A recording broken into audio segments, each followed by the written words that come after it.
하나님의 은혜가 우리 화요시풀이 참여한 여러분 모두에게 함께하기를 간절히 축복합니다.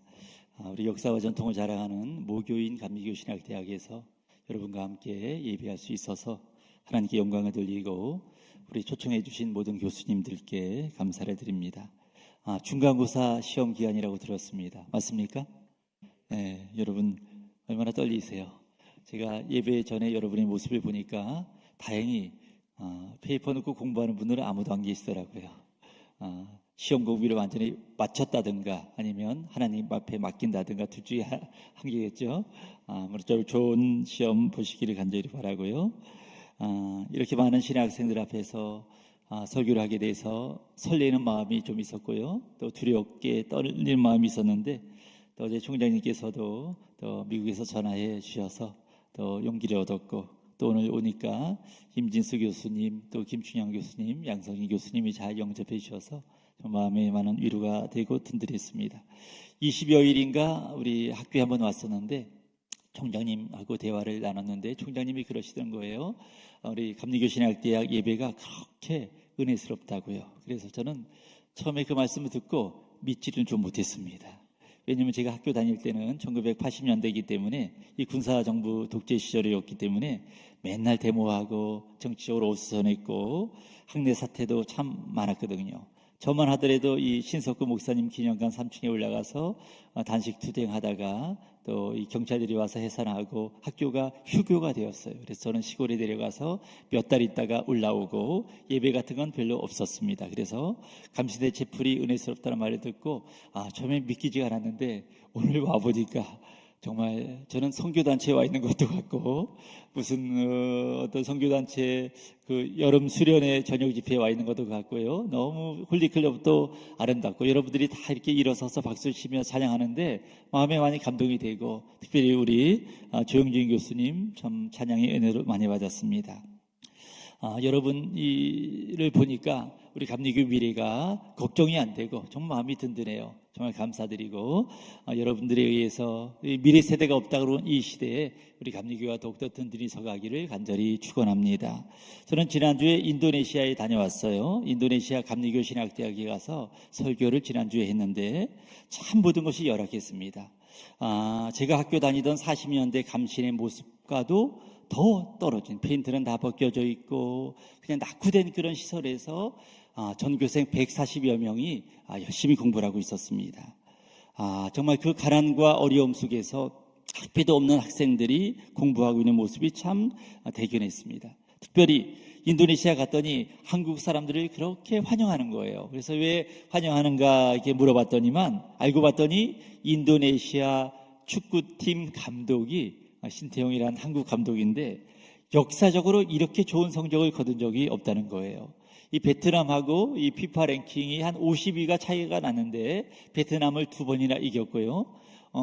요즘 올림픽 경기 예선하잖아요. 여기에 보면 인도네시아가 호주와 요르단 피파 랭킹 100위가 차이 나는데 그 두 팀을 다 이겼지 않습니까? 그 정도로 이 축구팀을 부강시켜가지고 굉장히 한국 사람에 대한 그런 인상이 좋았습니다. 한국 사람들이 어디 가서나 좋은 일을 하고 있구나 하는 그런 생각이 들었습니다. 제가 그 얘기를 듣고 관심 있게 이 인도네시아 축구팀에 대한 기사를 읽어보니까 그 인도네시아 축구팀의 유니폼을 제공하는 업체가 인도네시아 스포츠 전문 업체 에리스코라는 업체라 그래요. 이 업체가 축구팀한테 무료로 유니폼을 제공했는데 이 제공한 이 유니폼이 땀을 흡수하지 못하는 그러한 유니폼이어서 경기하기가 무척 어려웠다는 거예요. 그래서 이것에 대한 컴플레인을 했고 이 에리스코가 알겠다고 하고 다시금 제작해서 경기 하루 전에 이렇게 납품을 했다는 이야기를 들었습니다.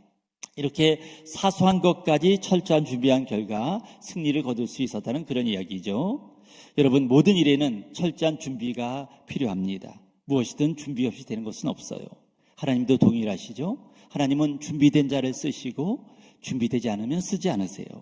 모세가 준비되었을 때 사용된 거잖아요. 모세는 준비되었을 때 사용된 것이고 하나님은 모세를 준비하시기 위하여 40년을 준비시키신 거죠.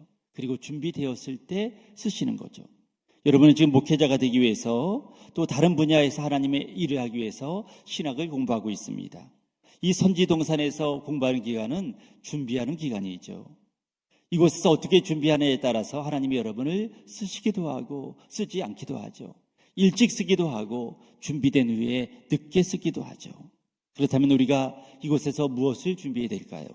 학문적 소견, 뜨거운 열정, 또 공동체를 잘 이끌 수 있는 리더십, 성경 공부를 잘 인도할 수 있는 것, 사람의 마음에 울리는 설교, 빈틈없는 행정력, 여러 가지를 준비해야 되겠지만 저는 오늘 히브리서 말씀을 통해서 정말 하나님이 여러분에게 요구하시는 것이 무엇인가를 한 가지를 말씀드리고 싶어요. 이 히브리서는 주 69년에서 70년에 보낸 히브리인에 보낸 편지죠. 주 70년은 예루살렘이 멸망했을 때입니다. 그 이후로 기독교에 대한 핍박이 심해졌을 때입니다. 고난과 핍박도 잘 견디었지만 핍박이 계속되고 그치지 않자 이 사람들은 변절과 배도의 위기에 처해 있었습니다. 또 히브리서는 잘못된 히브리인의 사상으로 인해서 복음이 훼손될 그러한 초대교회에 보냈던 주님의 편지이기도 합니다. 교인들이 잘못된 유대주의에 빠지지 않도록 또 환난 중에 있는 초대교인들을 격려하기 위해서 가장 필요한 것이 무엇일까요? 바로 믿음이죠. 저를 때려볼까요? 믿음. 왜 그럴까요? 히브리서 11장 1절은 이렇게 말하고 있죠. 믿음은 바라는 것들의 실상이고 보이지 않는 것들의 증거다. 실상, 휘포스타시스라는 단어라고 합니다. 본체라고도 번역됐습니다. 모든 것의 기초, 근본, 디딤돌. 믿음이란 모든 바라는 것들에 대한 기초란 얘기죠. 바라는 것들이 언젠가 이루어질 것인데 그 이루어질 것이라고 믿고 의심하지 않는 그 요인이 바로 믿음이라는 얘기입니다. 하나님의 약속은 때가 되면 분명히 여러분 나타나잖아요. 그런데 그렇게 될 때까지 그렇게 될 것을 기대하고 실망치 않는 것이 바로 믿음인 것이죠. 어떻게 보면 하나님 나라와 비슷해요. 하나님 나라는 이미와 그리고 아직 사이에 있잖아요. 하나님 나라는 때가 되면 우리에게 도래하는 것이지만 지금도 하나님 나라의 통치를 받아들이고 믿는 사람에게는 이미 와 있는 거잖아요. 하나님의 약속도 똑같아요. 언젠가 우리에게 하나님의 약속이 펼쳐질 거지만 그 약속을 이미 믿고 바라는 사람에게는 이미 그 약속이 와 있는 거죠. 그렇기 때문에 그 약속을 믿는 사람은, 이 믿음 있는 사람은 언제나 실망하지 않는 것입니다. 그래서 히브리서 11장에는 이 믿음을 가지고 산 사람들의 이름들이 수없이 많이 나와 있어요. 아벨, 에녹, 노아, 아브라함, 이삭, 야곱, 요셉, 그리고 모세와 라합, 이런 사람들이 대해 쭉 나와 있습니다. 특별히 오늘 여러분과 함께 짧은 시간 이야기하고 싶은 것은 아브라함입니다. 아브라함은 75세 때 너는 복이 될지라 내 이름을 창대케 하리라 내가 밟는 땅을 다 내게 주리라 네 자손을 하늘의 별처럼 땅의 모래알처럼 많게 하리라 약속을 받고 하란 땅에서 가나안 땅으로 옮겨갔잖아요. 하나님의 약속은 금방 이루어지지 않았습니다. 75세 때 약속을 받았지만 99세까지 이루어지지 않았습니다. 24년이 지나도 이루어지지 않았어요. 아브라함은 나이 99세, 사라는 89세. 신체적으로 생물학적 조건으로 하나님의 약속이 이루어지기는 불가능했습니다. 그런데 놀라운 것은 아브라함은 그럼에도 불구하고 하나님의 약속이 이루어질 것을 믿었다는 거예요. 신체적으로, 생물학적으로는 도저히 불가능하지만 아브라함은 하나님이 주겠다는 그 약속이 분명히 이루어질 것이다 믿었다는 거죠. 로마서 4장 18절은 이렇게 말하고 있습니다. 아브라함이 바랄 수 없는 중에 바라고 믿었으니. 저를 때려볼까요? 바랄 수 없는 중에 바라고 믿었다. 도저히 신체적으로 생물학적으로는 바랄 수 없는 환경이었지만, 상황이었지만 바랄 수 없는 중에 바라고 믿었다. 이게 아브라함의 믿음이었다는 겁니다. 19절은 이렇게 말하고 있죠. 로마서 4장 19절. 100세가 되어 자기 몸이 죽은 것 같고 사라의 태가 죽은 것 같음을 알고도 믿음이 약하였지 아니하였다. 21절은 이렇게 말하고 있어요. 우리 함께 21절을 함께 읽어볼까요? 21절 말씀 시작. 약속하신 것을 또한 능히 이루실 것을 확신하였다. 99세가 되어서 이미 몸이 죽은 것 같았지만 하나님은 약속하셨으면 이루어 줄 것이다. 이것을 믿었다는 얘기죠. 여러분, 저와 여러분들은 이 아브라함 같은 상황에 처할 때가 종종 있습니다. 그때 여러분 어떤 믿음을 가지세요? 하나님께서 분명히 나를 부르셨는데 내 인생이 피지 않는 것입니다. 고난과 걱정, 역경과 풍파가 계속 임하는 거예요. 하나님이 분명히 나를 신학교 가라고 해서 주의 음성 듣고 이곳에 왔는데 학비가 없고 생활도 어렵고 쪼들리고 졸업 후 사역지도 없고 우리 부모님 의지할 때도 없고 내일이 안 보이는 거예요. 하나님은 너는 내게 부르지라 내가 내게 응답하겠고 크고 비밀한 일을 내게 보이리라고 말씀하셨지만 아무리 부르짖어도 응답이 안 되는 거예요. 해결이 안 되는 거예요. 주님은 내 몸을 고쳐주겠다고 약속하셨는데 아무리 기도해도 내 몸이 호전이 안 되는 겁니다. 이럴 때 우리 마음속에 신앙의 갈등이 생기고 신앙의 의심이 생깁니다. 하나님 과연 살아계신가? 하나님은 과연 응답하시는가? 성경의 말씀은 정말 지금도 역사하는가? 내 기도를 주님이 들으시는가? 내 기도가 효과가 있는가? 이렇게 환경을 만나게 되면 우리가 시련을 겪고 믿음이 식어지고 의심이 생기게 되는 거죠. 아브라함은 이런 상황 속에서도 하지만 낙담하지 않았다는 겁니다. 로마서 4장 18절 아브라함이 바랄 수 없는 중에 바랐다고 얘기하고 있고 100세가 되어 자기 몸이 생물학적으로 이미 죽었지만 하지만 의심하지 않았다는 것입니다. 이런 믿음을 가진 아브라함에게 하나님은 어떻게 하셨죠? 오늘 본문 히브리서 11장 12절을 보시면 이러므로 죽은 자와 같은 한 사람으로 말미암아 하늘의 허다한 별과 또 해변의 무수한 모래알 같이 많은 후손이 생육하게 되었느니라.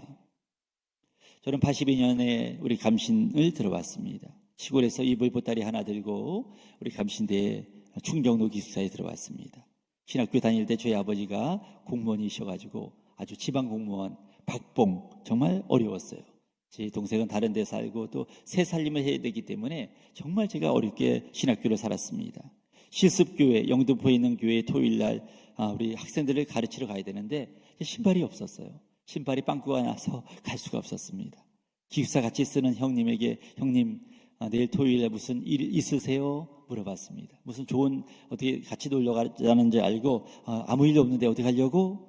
그럴 때 제가 형님 그렇다면 신발 좀 빌려주세요. 그래서 제가 신발을 빌려 쓰고 갔습니다. 생활이 어려우니 우울한 마음이 계속 들었습니다. 또 제 어머님이 편찮으셔서 정말 신학교 다닐 마음이 없었고요. 하나님이 분명히 나를 부르셔서 이곳에 왔는데 내 인생이 왜 이렇게 하나 여러 가지 정말 그 골방을 쌓으면서 그렇게 살아갔습니다. 휴학계를 낼까 이런 생각도 많이 하게 되었습니다. 그래서 낙담하고 실망하고 있던 어느 날 저희 어머님 그 병문안 입원을 하셔서 도시락을 싸가지고 가는데 정말 하나님께서 길을 걷고 있는데 도립병원까지 가는 길을 걷고 있는데 갑자기 제 마음속에 정말 저도 이해할 수 없는 기쁨이 막 몰려드는 거예요. 막 몰려들면서 제가 얼마나 마음이 기쁜지 그 자리에서 한 2, 3cm를 펄쩍펄쩍 뛸 정도로 그 기쁨을 주체하지 못한 적이 있습니다. 하나님께서 저를 그 자리에서 만나주신 거죠. 그래서 저는 그 하나님의 체험을 하고 그리고 신학교를 무사히 졸업하고 지금 목회자로서 이렇게 섬기고 있습니다. 제가 그때 웰치채플에서 늘 기도한 게 있습니다. 하나님 절망적인 상황입니다. 저는 정말 경제적으로 어렵고 저희 정말 집안의 배경도 없고 여러 가지 힘듭니다. 하나님밖에 의지할 것이 없습니다. 그렇게 기도할 때 주님이 기쁨으로 저를 만나주신 거죠. 여러분 하나님은 어떤 사람을 사용하실까요? 여러분 중에 목회자 자녀도 많으실 것이고 아마 장로님 자녀도 있으실 거예요. 하나님은 우리가 목사님 아들이라고 쓰지도 않고 장로님 자녀라고 쓰지도 않습니다. 큰 교회 목사님의 자녀라고 쓰지 않고 작은 교회 목사님 또 자녀라고 또 쓰지 않는 것도 아닙니다. 저는 저희 아버지가 집사님이고 저희 어머니가 권사님이십니다.